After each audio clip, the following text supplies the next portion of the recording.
잠시 후면 우리가 성찬식을 드리게 되는데요. 여러분 혹시 성찬의 의미가 무엇인지를 아십니까? 성찬의 뜻은 주님의 만찬, 거룩한 교제라고 하는 뜻입니다. 그럼 우리는 이렇게 물을 수 있습니다. 목사님, 예수님과 제자들이 3년을 동고동락하면서 함께 먹고 자고를 했는데 그 모든 것도 그러면 성찬이라고 말할 수 있습니까? 아니면 최후의 만찬 자리에서 그 함께 식사했던 그것만 성찬이라고 말해야 합니까? 라고 질문할 수 있습니다. 여러분, 정답을 말하면 바로 최후의 만찬 자리, 그 자리에서 예수님과 제자들이 식사한 것을 우리는 성찬이라고 합니다. 왜냐하면 예수님께서 이전에 식사할 때와는 전혀 다르게 제자들에게 떡을 떼어 주시면서 이것은 내가 너희를 위해서 찢기는 살이다. 그리고 포도주를 부어주시면서 이것은 내가 너희를 흘리게 될 피다라고 하시면서 예수님의 죽으심의 의미를 제자들에게 설명해 주셨기 때문입니다.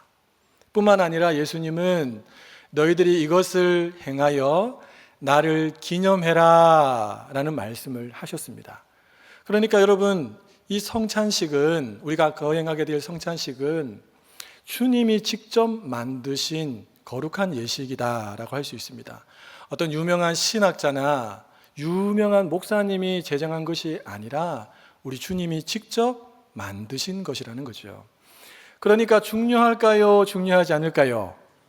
너무 중요합니다. 너무 중요하기 때문에 이 의미를 제대로 알고 성찬식에 참여하는 것은 우리가 준비해야 될 아주 중요한 내용이라고 할 수 있습니다.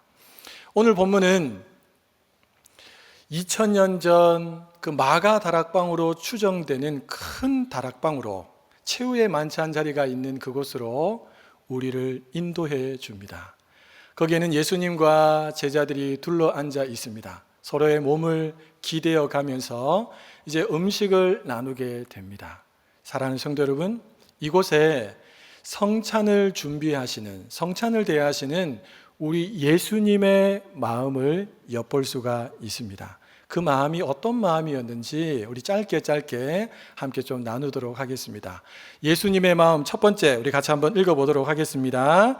예수님은 성찬식을 간절히 원하셨습니다. 성찬을 시작하신 예수님은 15절에서 이렇게 말씀하십니다. 같이 한번 읽을까요? 내가 고난을 받기 전에 너희와 함께 유월절 먹기를 원하였노라. 원하였노라 라는 것은 어떤 의미냐 하면 마음 깊은 곳에서부터 계속해서 타오르는 갈급한, 간절한 마음이라는 것입니다. 그러니까 예수님은 이 제자들과 이 성찬을 대하는 것을 그토록 기다리고 고대하셨던 것으로 우리가 이해할 수 있지요. 그럼 왜 예수님은 제자들과의 성찬을 그렇게 원하고 또 원하신 것일까요? 그 이유는 예수님께서 이제 곧 십자가에서 찢기실 그 몸, 흘리실 그 피, 그것의 의미가 무엇인지를 제자들에게 똑똑히 알려주고 싶으셨기 때문입니다. 여러분, 이 성찬을 통해서 예수님은 제자들에게 이런 말씀을 하고 싶으셨던 거죠. 얘들아, 내가 바로 구약에 예언된 메시아, 구원자라는 사실을 너희들이 기억해라. 내가 십자가에서 살이 찢기고 피를 흘려서 죽을 텐데 이것은 너희를 위하여 죽는 죽음, 속량, 대속의 죽음이라는 것을 기억해라. 예수님께서는 이 이야기를 성찬을 통해서 제자들에게 들려주고 싶으셨던 것입니다. 여러분, 인간적으로 생각하면 이제 이 성찬식을 마치고 나면 예수님은 잡혀가서 고난을 받고 십자가에 못 박혀 죽게 됩니다. 그러니까 인간적으로 생각하면 두려움과 염려와 걱정이 예수님 마음에 물밀듯이 밀려올 수 있는데 예수님은 거기에 집중하지 않으시고 잠시 뒤면 예수님을 다 떠나서 두려움 가운데 뿔뿔이 흩어져서 실패감에 짓눌려 있을 그 제자들을 먼저 생각하셨다는 것입니다. 그렇기 때문에 예수님은 그들의 실패와 그들의 연약함을 아셨기 때문에 그들을 붙들기 위해서, 그들을 다시 은혜 가운데 세우기 위해서 이 성찬을 원하고 원하셨다는 것입니다. 사랑하는 성도 여러분, 오늘 주님께서 우리를 성찬의 자리로 부르신 이유도 똑같은 줄로 믿습니다. 예수님은 성찬을 통해 우리에게 이렇게 말씀하십니다. 누구누구야, 너희가 먹는 그 떡, 내가 바로 너를 위해 십자가에 찢긴, 채찍에 맞아 찢어져 나간 내 살이란다. 너희가 오늘 마시게 될 그 포도주, 내가 십자가에서 채찍을 맞으면서 흘린 피라는 것을 기억하거라.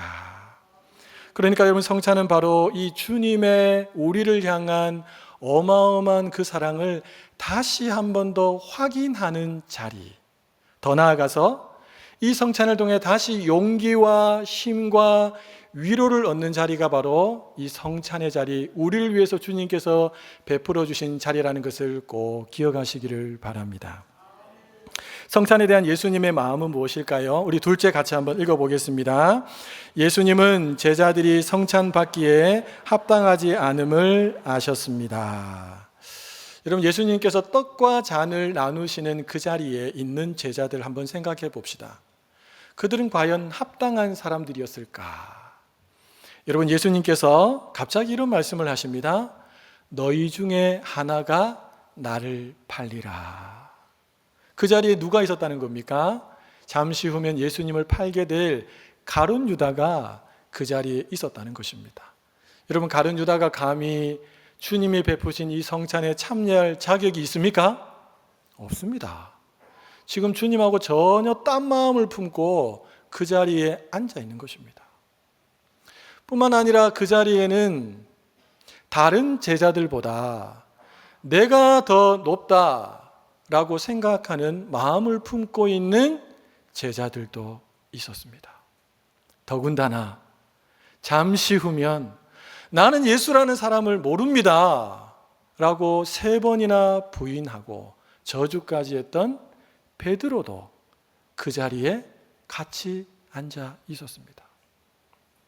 이들만 그럴까요? 아닙니다, 여러분. 그 자리에 앉아 있었던 모든 제자들은 잠시 후에 예수님께서 잡혀가실 때에 목숨 걸고 예수님을 지키기보다 뿔뿔이 다 흩어져 도망갈, 예수님을 배반할 제자들 뿐이었습니다. 제자들 중에 그 어느 한 사람도 감히 성찬을 받기에 합당하다라고 인정될 만한 사람은 없었다는 것입니다. 주님이 이 사실을 아셨을까요? 모르셨을까요? 다 아셨습니다. 다 아시면서 이 성찬을 베풀어 주신 것이죠.